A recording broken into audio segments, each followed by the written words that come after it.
Good morning sa lahat ng mga viewers. Good morning sa lahat. Ito araw ng Biyernes. Alam niyo na kung ano yung lulutuin ko.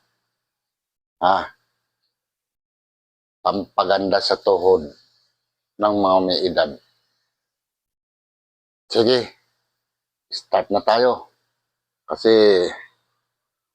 10 to 5 na.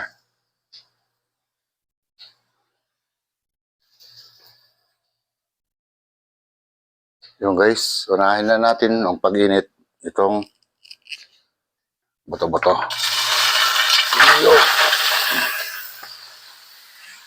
Yan guys. Lulutuin lang natin. Gisa muna natin siya. Alam niyo naman yung dapat gawin eh. Yan. Basta kung ako magluluto, gisa muna yan. Gisa natin ng konti bago natin lalayan.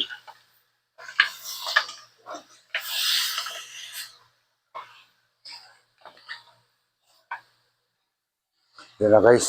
Medyo tuyo na yung nagmamantika na.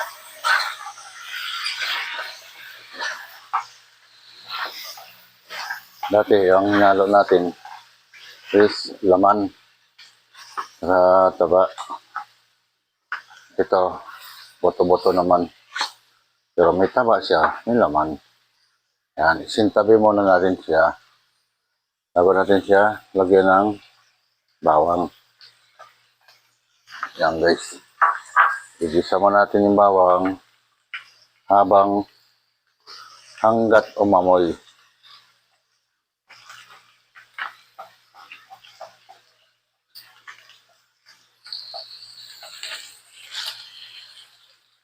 Yun, sunod natin tong sibuyas.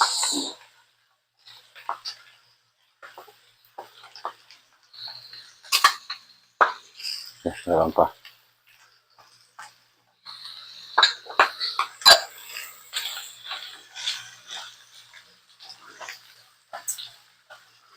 Ayan. Papalabasin muna natin yung amoy ng sibuyas.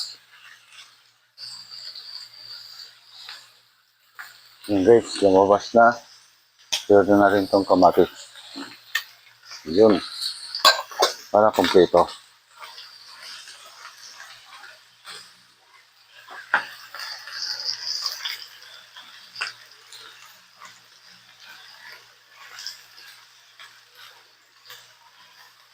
Yan, pwede natin ihalo yan.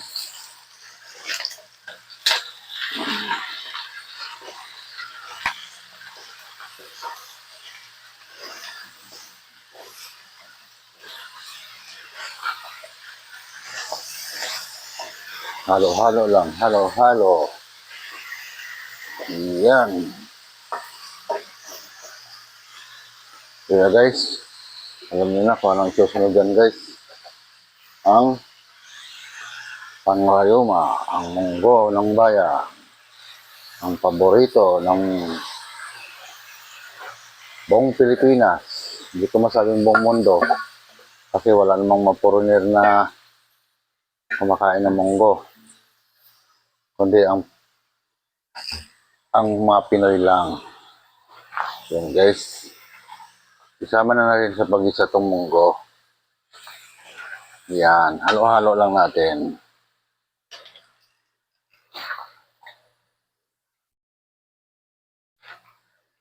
Halo-haloin lang natin siya. Yun.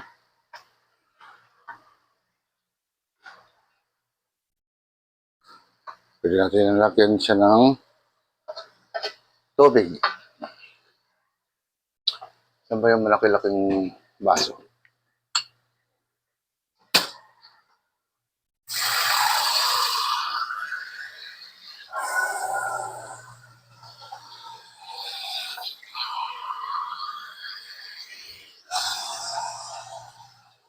Yun. Sige pa.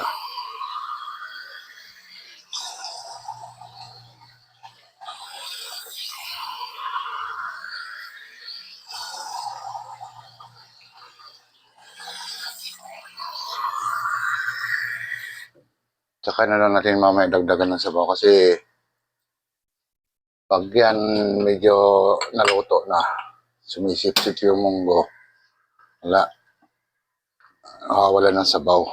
Dagdagan na lang natin. Hindi po siya lunod sa sabaw, mawawala din po yan. Kasi may meron pa tayong ilalagay, lalo na yung sitsaron. Nako, lakas, makasip-sip yan.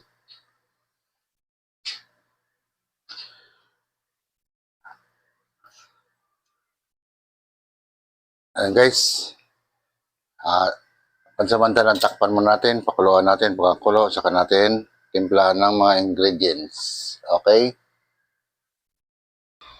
Ayan guys, medyo may sungsuho na. Lagyan na natin siya ng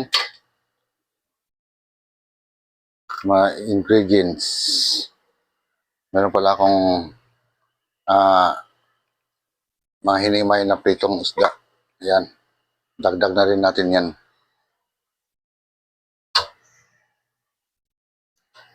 Lagyan natin siya ng paminta.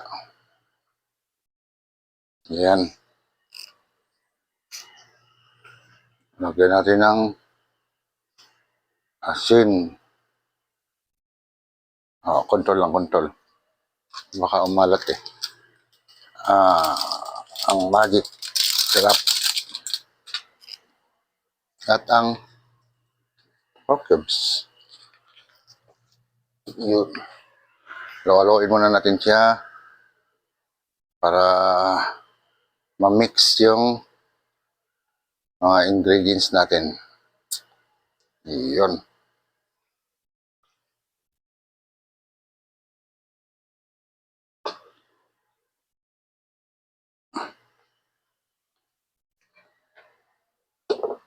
So guys, takpan ulit natin. Pakuluin ulit natin siya. Yun guys, pwede natin ilagay itong siyempre, ang malunggay.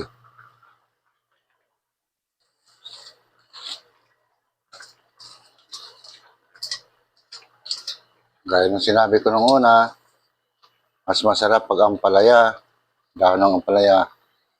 Kaso, alam niyo na, may takot yan sa mga mapapait. Hindi nila alam, mas masarap yun. Pero okay na rin. Masarap din naman ang malunggay. Vitamins pa yan. Pero mas masarap ang munggo. Ang munggo, hindi ho to bawal sa mga may rayoma. Kalokohan yon. I-search nyo si Dr. Loy.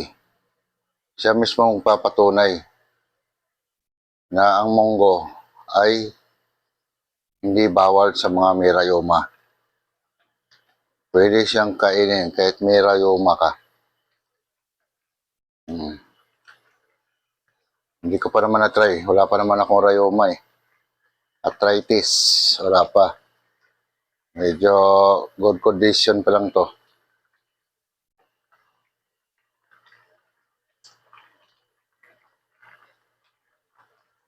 Sana pahabain pa ni Lord yung buhay ko. Kasi marami pa akong siservisyon.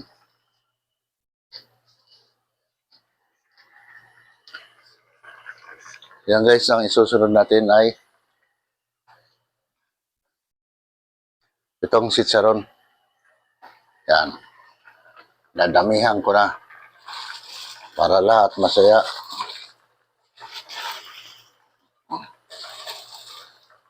Yun oh. Oops. Tanggalin natin itong nilaglag. Baka kainin ng aso eh. Yung guys, yung kawali ko napuno. Mamaya, kukopis din yan mamaya.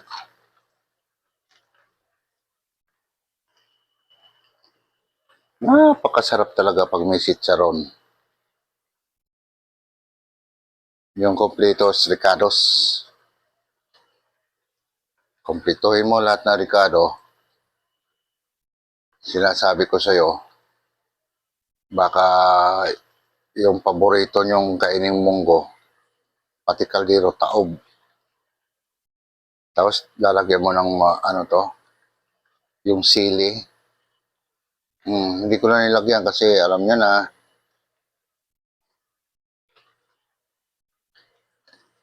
Ayan guys, tingnan nyo guys. Yung sabaw niya. Diba? Sinisip-sip. Maya-maya, dadagdagan ko siya. Hindi ko na siya tatakpan guys. Kasi, di na kasi yung takip ko. Ayan. Pakuluan muna natin. Yun guys. Okay na to guys. Yan. Kasi saktong-sakto na. Malambot na yung karne. Yung sabaw, sakto lang to. Kasi, maya-maya konti. Sinasisip-sip na yan. Mahirap kasi pag nawala ng sabaw. Maganda raw sa munggo ang may sabaw. Kasi yan ang hilig ng mga Pilipino. Ang sabaw. Diba? Oh, okay na yan. Ito na yung aking munggo recipe. Guys, balik na tayo sa pagmumukha ko. Yun. Hindi na maikot yung aking ano. Yun. Di ba ako tumaba sa pagluluto? Hindi naman ako kumakain maigi. Ayun guys, natapos na tayo ngayon sa araw na to. Sa ating pagluluto. Abangan na lang ang susunod. Medyo hindi na siguro ko araw-araw dahil alternate kami ng asawa ko. Eh, gusto niyang mag-exercise, gusto niyang galaw ng galaw. Kasi malapit na yung operasyon niya. Guys, maraming salamat sa lahat. At salamat sa mga tumatangkilik sa aking video. Salamat sa mga subscriber, mga likers. Salamat sa inyong lahat. Sana madagdagan pa. Para sana all masaya. Bye-bye!